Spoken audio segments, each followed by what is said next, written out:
श्रद्धा कांड के बाद में उत्तर प्रदेश में बनाए गए धर्मांतरण कानून को सख्त करने की मांग उठने लगी है। मेरे साथ बात करने के लिए सरोजनी नगर के विधायक और पूर्व ईडी अधिकारी राजेश्वर सिंह मौजूद हैं। राजेश्वर जी, आप अब पॉलिटिक्स में हैं, विधायक हैं और आप सुप्रीम कोर्ट में बतौर वकील भी कई मामलों में पेश होते हैं। आपने 6 पेज की एक चिट्ठी जो मुख्यमंत्री योगी आदित्यनाथ को लिखी है, पहले तो मुझे उस चिट्ठी का मजमून समझा दीजिए क्या है। देखिए, ये बहुत अच्छा कानून योगी आदित्यनाथ जी ने उत्तर प्रदेश में बनाया। कन्वर्जन एक्ट को इलीगल कन्वर्जन के लिए, अनलॉफुल कन्वर्जन के लिए, रिलीजियस कन्वर्जन ऐसे नहीं होना चाहिए। 2021 में योगी आदित्यनाथ जी इस कानून को लाए।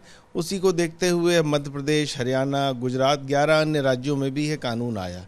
यह कानून बहुत इम्पॉर्टेंट है। इस कानून को लेकिन और सख्त किए जाने की आवश्यकता है।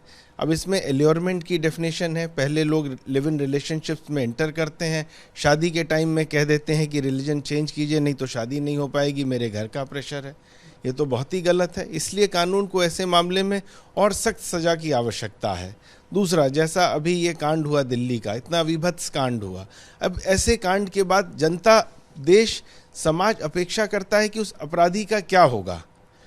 एक समय सीमा तय होनी चाहिए। सबको पता होना चाहिए कि 60 दिन जो मैंने समय लिखा है, 60 दिन में पुलिस अपनी इन्वेस्टिगेशन पूरा करे। अब 60 दिन बहुत है। जितना साइंटिफिक मॉडर्नाइजेशन हो चुका है, जितना साइंटिफिक डेवलपमेंट हो चुका है, 60 दिन में आसानी से फॉरेंसिक एग्जामिनेशन, इन्वेस्टिगेशन हो सकता है। 60 दिन में ट्रायल होना चाहिए। माननीय उच्चतम न्यायालय ने राजेश यादव के केस में versus state of UP, Vinod Kumar versus state of Haryana, सब में कहा है examination in chief, cross examination same day होना चाहिए, एडजर्नमेंट्स बिल्कुल नहीं दिए जाने चाहिए। तो 60 दिन में ट्रायल पूरा होना चाहिए। और सज़ा ऐसे मामले में, रेप एंड मर्डर के मामले में मैंडेटरी सज़ा सिर्फ और सिर्फ डेथ पेनल्टी होनी चाहिए, मेरा ये मानना है। इसीलिए मैंने माननीय योगी आदित्यनाथ जी को चिट्ठी लिखी है कि उत्तर प्रदेश में आपने बहुत अच्छा कानून बनाया और इस कानून को और सख्त किए जाने की आवश्यकता प्रतीत हो रही है। उत्तराखंड में भी अभी इसी कानून में थोड़ा संशोधन किया गया है और सज़ा को बढ़ाकर 10 साल किया गया है। आप क्या मानते हैं, क्या फांसी की सज़ा भी होनी चाहिए इस तरह के मामलों में? बिल्कुल। रेप और मर्डर जहां 34 टुकड़े कर दे रहे हैं, इतना विभत्स तरीके से कांड हो रहा है, इसमें सिवाय फांसी के दूसरा कोई तरीका पॉसिबल नहीं है। ये रेट्रीब्यूशन थ्योरी, डिटरेंस थ्योरी इसके लिए बहुत आवश्यक है। आज की स्थिति क्या है, पूरे हिंदुस्तान में वायलेंट क्राइम्स के 11 लाख से अधिक मुकदमे 3 साल से ज़्यादा पेंडिंग है। क्या न्याय की अपेक्षा करेंगे?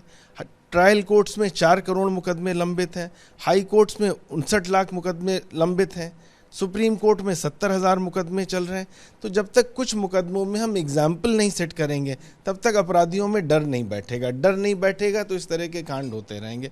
इसलिए मेरा मानना है सख्त से सख्त सज़ा होनी चाहिए, सख्त से सख्त कानून होना चाहिए और समय सीमा तय होनी चाहिए।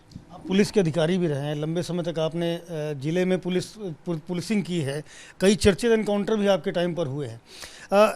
इस तरह के मामलों में जब ये धर्मांतरण या लड़कियों से जुड़े हुए, अपराध से जुड़े हुए मामले आते हैं, कई बार देखा जाता है कि जो गवाह होते हैं वो हॉस्टाइल हो जाते हैं। कई बार देखा जाता है पीड़ित पक्ष भी अपनी बात से मुकर जाता है। पुलिस को भी क्या कुछ दिक्कतें होती हैं इस दौरान पूरे केस को पूरी तरह अंतिम मुकाम तक पहुंचाने के लिए अपने? जब बहुत लंबा ट्रायल चलता है तो विटनेसेस हॉस्टाइल होने लगते हैं।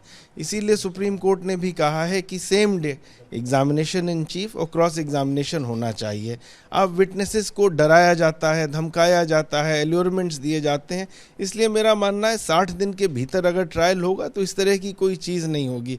और इस तरह का जो विभत्स अपराध कर रहे हैं, जघन्य अपराध कर रहे हैं, जिससे पूरा समाज हिल गया है, पूरा देश हिल गया है, सबकी कॉन्शियस हिल गई है, अपराध रोकना बहुत ज़रूरी है। कभी कभी अफसोस होता है कि पुलिस तो और भी कुछ कर सकती थी, पुलिस को और टफ होना चाहिए।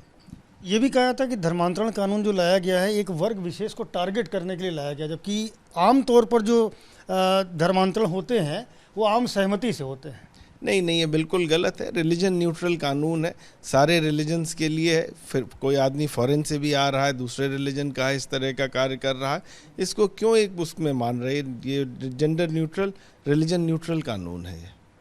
बहुत शुक्रिया आपसे बात करने के लिए। राजेश्वर सिंह हैं, जिनका साफ तौर पर यह कहना है कि कानून के सख्त प्रावधान ही ऐसे अपराधों पर लगाम लगा सकते हैं और इनका सख्त किया जाना बेहद आवश्यक है। कैमरामैन फैसल के साथ संजय त्रिपाठी, ABP न्यूज़, लखनऊ।